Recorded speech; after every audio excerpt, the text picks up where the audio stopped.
zone. Ball over the middle. It's intercepted. Another turnover. Delivers the ball. He leaps and scores. The Browns lead 27-0 in the first quarter. Very disappointing. I hate it for our fans. I hate it for my teammates. Intercepted by Porter Gustin. This is an amazing story. When it doesn't end the way you want it to, you're always going to feel it's your fault. We're here for a reason. There's a new standard, and I keep talking about it. No, I wasn't here for the things that have happened in the past, some of which I was too young to even remember. And there's a new standard, and we're going to, try and keep it that way. Miles, a dominant performance like this, what does it say about who you guys are? Who are the Cleveland Browns right now? We're the Cleveland Browns. Same old Cleveland Browns. I don't regret what I said. I said the Browns is the Browns. They came out and, they played a hell of a game. 6 playoff games are in the books, plus the national championship game is tonight. ESPN and ABC, Alabama and Ohio State. So much to get into this morning. Good morning, Stephen A. Good morning, Max. I'm Molly Karam Rose. Fellas, let's dive right into it. Stephen A., and we're going to start with that late night game. I know you're cranky, and that's right where I want to go. Because you know what, Stephen A., it really was a tale of 2 seasons for the Cleveland Browns. Dealing with all that COVID adversity, they show up, they show out, and they send your Steelers packing. So I ask you this morning, were you more impressed by Cleveland or are you more depressed by Pittsburgh? Well, we know the answer to this question. I'm clearly depressed. I got a new show debuting tonight, and I can't even focus on that right now because I'm just completely depressed at what I saw. I expected to be in a very celebratory mood this morning. Looking forward to discussing football all day long, thinking about my Pittsburgh Steelers, Steeler Nation, the black and gold, the terrible towels, and all of those different things. And I watched the defense go out, greatly assisted by the offense nonetheless, but surrender at the end of the day, 49 points. The first offensive snap of the game for the Pittsburgh Steelers was over the head of what has been Roethlisberger, 6'5", 6'6", Pouncey, a veteran, snaps the ball over his head, and it's a touchdown for the Cleveland Browns. And it just nosedived from there. Big Ben Roethlisberger throwing interceptions all over the place. We see the snap over his head right at that particular moment. They can't even fall on the ball properly. The Cleveland Browns end up falling into the end zone, getting the touchdown. And the Steelers were obviously in a hole. But then what excuse in God's green earth could you possibly have for being down 28-0 in the first quarter? They were getting their butts kicked. It's just that simple. And so as a result of it, it's basically chickens coming home to roost.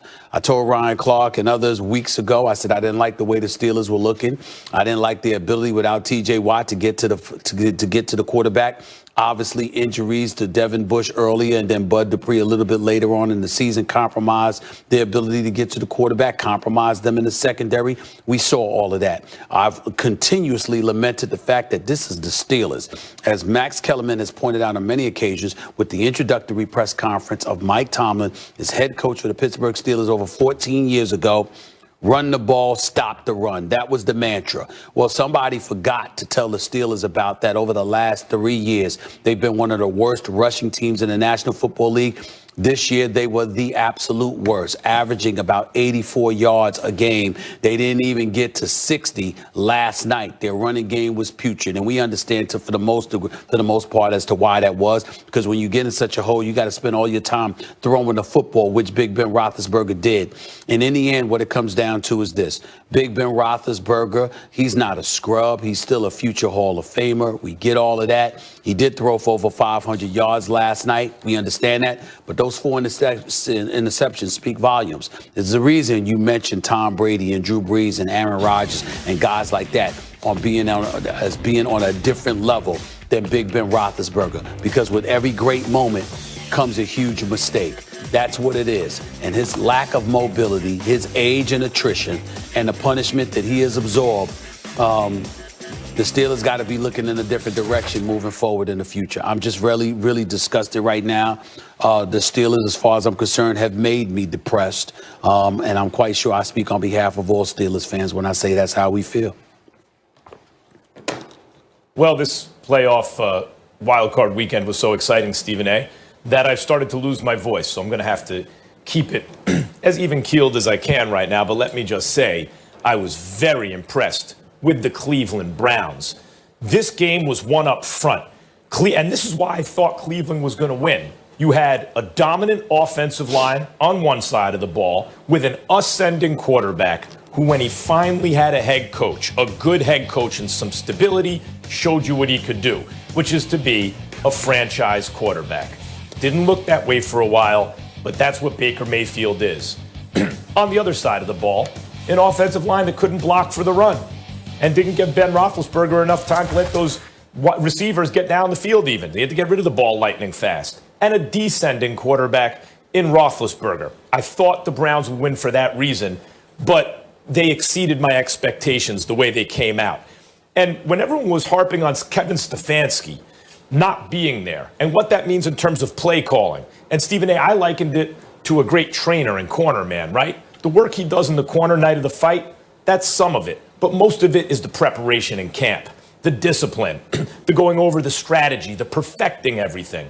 And that's what I see in this Cleveland Browns team. Stefanski, the play caller, it's nice to have him there. But the culture that he's established, the fact that the Browns come together and came together throughout the season in adversity, the maturity you've heard from Baker Mayfield, when people ran to him and said that you, Stephen A., had these criticisms for him. Remember that? We were listening to what he was going to say, and he said, those guys are doing their jobs. We have a job to do here. We focus on what's inside this building. Every single thing pointed to a maturing franchise. You don't know until they go out there and do it, though. And because of COVID protocols, they were missing guys on their offensive line, which is the strength I just mentioned. And what happened? Did they suffer? Nope. They came together. And the play of an offensive line, to me, is indicative of the culture of the team.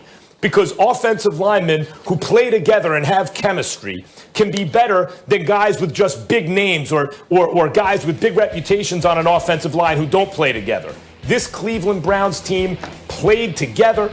Baker Mayfield made good decisions throughout the game. And Stephen A., the big picture is they beat the Pittsburgh Steelers in the playoffs. They beat the Pittsburgh Steelers in the playoffs. You realize the last time the Cleveland Browns won a playoff game, they won a playoff game, and then after that, a guy named Baker Mayfield was born. And he was born and grew up and got to quarterback the Cleveland Browns, and they finally win a playoff game, and it's against Big Brother in the division. Coming back, remember the curb stomping they took earlier in the season? From there to this is a very impressive thing to see. My hat is off to the Cleveland Browns. Well, listen, it did help that you got Nick Chubb and Kareem Hunt. We know those brothers are big time. As far as I'm concerned, when you look at the tandem, I challenge anybody to find me a better running game than what Cleveland Brown brings to the table, because those two brothers running the football out of the backfield, they're going to definitely do some damage. That's number one. Number two, the Steelers certainly didn't help because they were turnover prone. They committed 5 turnovers for the game. Cleveland didn't commit a single one. Number three, you got Juju Smith-Schuster. Let's not forget him. We'll attribute it to youth and youthful ignorance. We like him as a person, as a player as well. He's got tremendous promise, but you don't go out and do what he did. And one of these things that I want to mention as an aside, as it pertains to this particular story, Max, is that it's something that I religiously say. If you are a basketball player, team sport, there's some individuality in that, so I can understand it. Boxers, UFC fighters, tennis players, golfers, etc.